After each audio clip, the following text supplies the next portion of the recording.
Welcome back to Savage Kitchen. We're in my office again, which means we're tasting. Today we are going to be tasting Aquavit.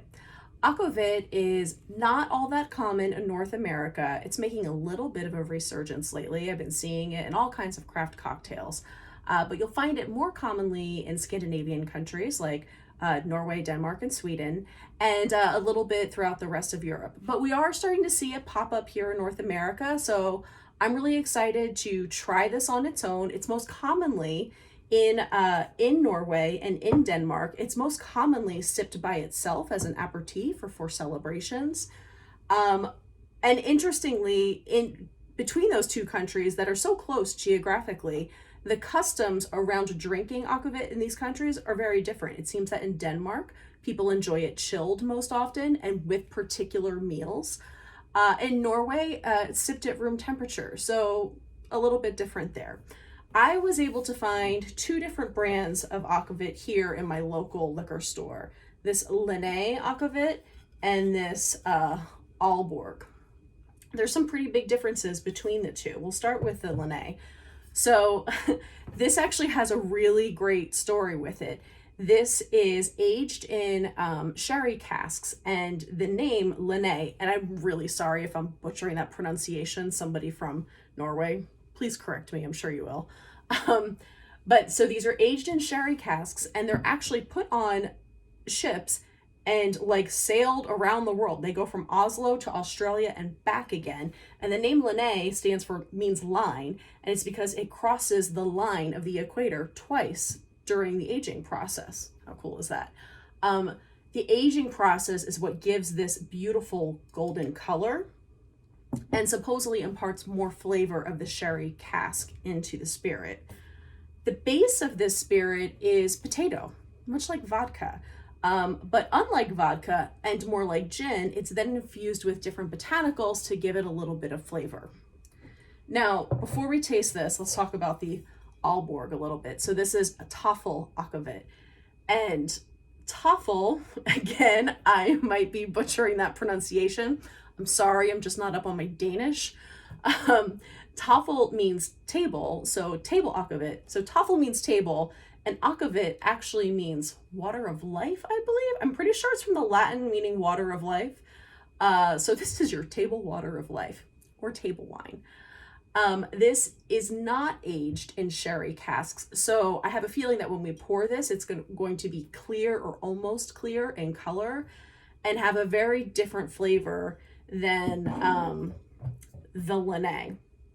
So typically Aquavit is flavored by caraway seeds and dill, sometimes fennel, sometimes anise.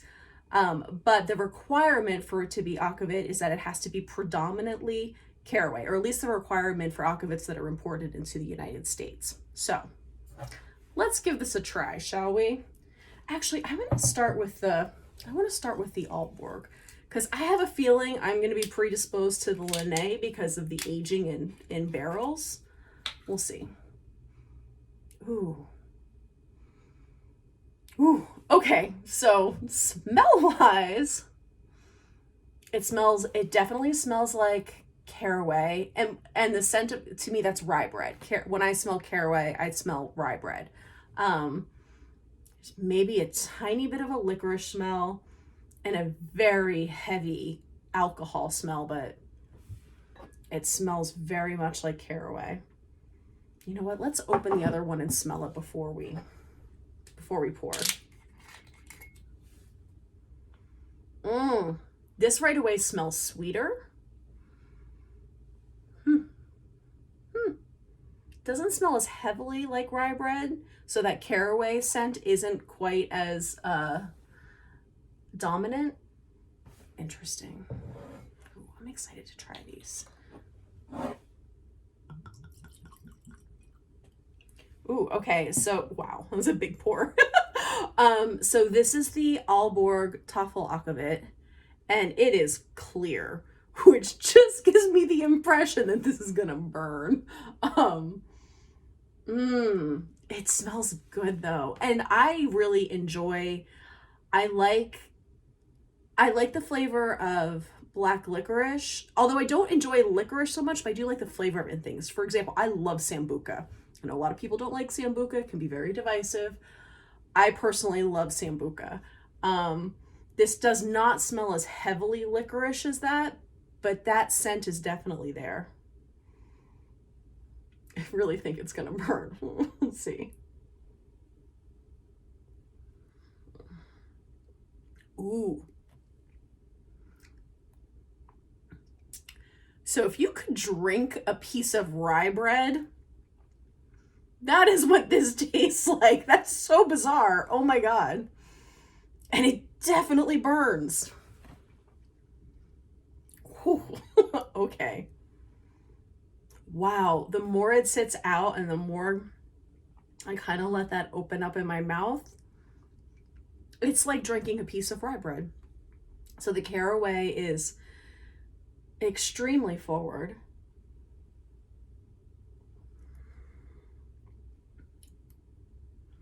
Oh, it's a little tough. I gotta say, I don't know that I would sip this on its own.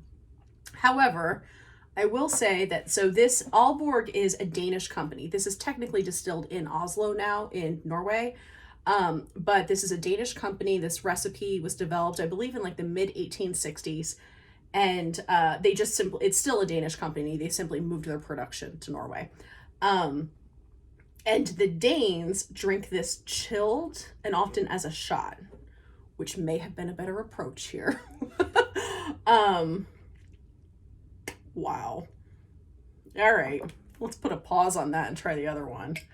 I don't know how I feel about this. I like it in that it's so different, and I'm stunned to taste something that tastes like rye bread. I mean, really. And I love rye bread. I grew up in a Danish family, and like, I love rye bread.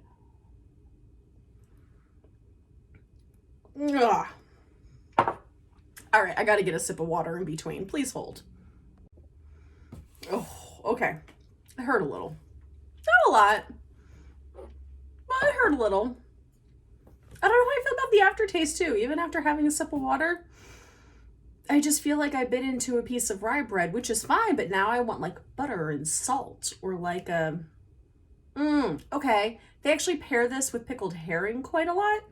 I can see why now. This paired with something that is pickled, I think that actually would be a phenomenal balance of flavors.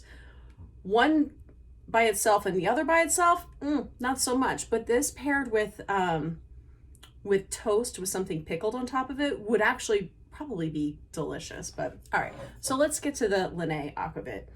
I love the story of this. The reason that this is aged in sherry casks and sent around the world was a mistake that happened 200 years ago.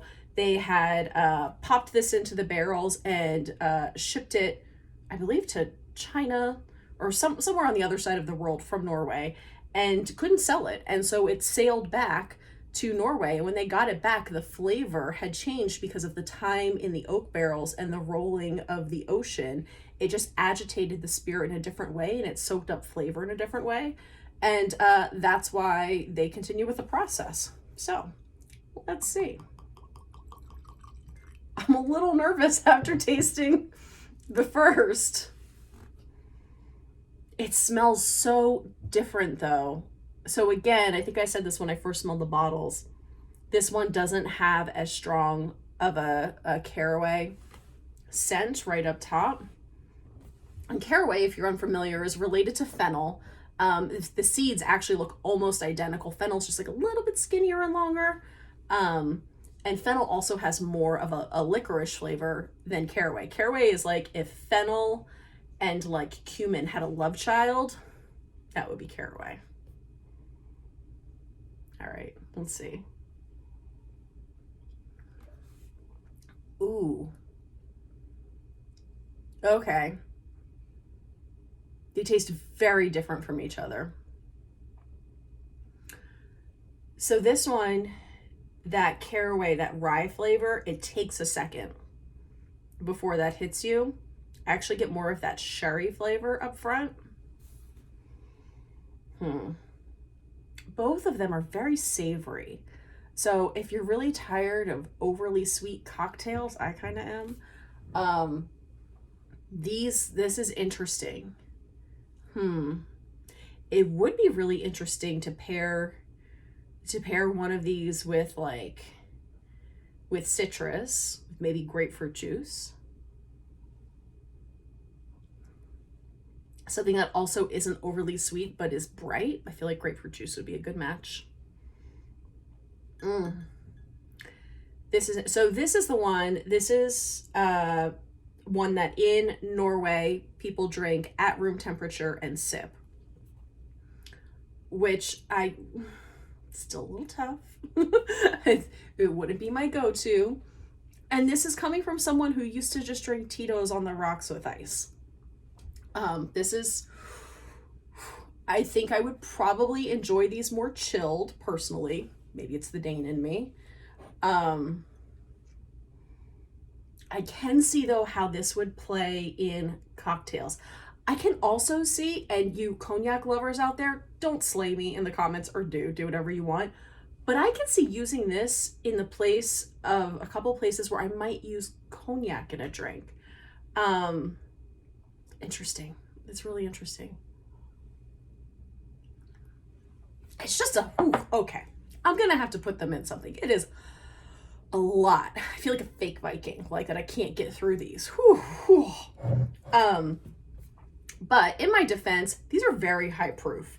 This is 41% alcohol by volume, and this Toffel Aquavit is 45% alcohol by volume. That's a lot. That's a lot of alcohol, and that's why it burns. Wow. I would say that it's interesting. When I was doing research on these online, the things that I read about this bottle, the Toffel Aquavit, this is what people seem to recommend for if you're getting into Aquavit and you want to try something, this is where you should begin. I would say that this is diving into the deep end. I'm a fan of diving into the deep end, but it's a lot. I would say if you're going to try this, maybe start with it chilled. And I think that this one is actually a little bit smoother drinking and has I could see different uses for it in cocktails. I don't know. Gonna need to taste these a little more. Gonna need to taste them chilled. Might need ice cream and a hug after this. I don't know. We'll see. Whew. Those burn. Leave it to those Scandinavian countries to really put the pedal to the metal when it comes to alcohol. Wow. Okay, well, so thank you for joining me. If you have any questions, please leave me a comment below. If you have any corrections for me on my terrible pronunciations of Scandinavian words, please let me know. And if you have any cocktail ideas for this, I'd be super curious, so hit me up. So anyway, instead of saying cheers friends this time, I'll leave you with this. Skål!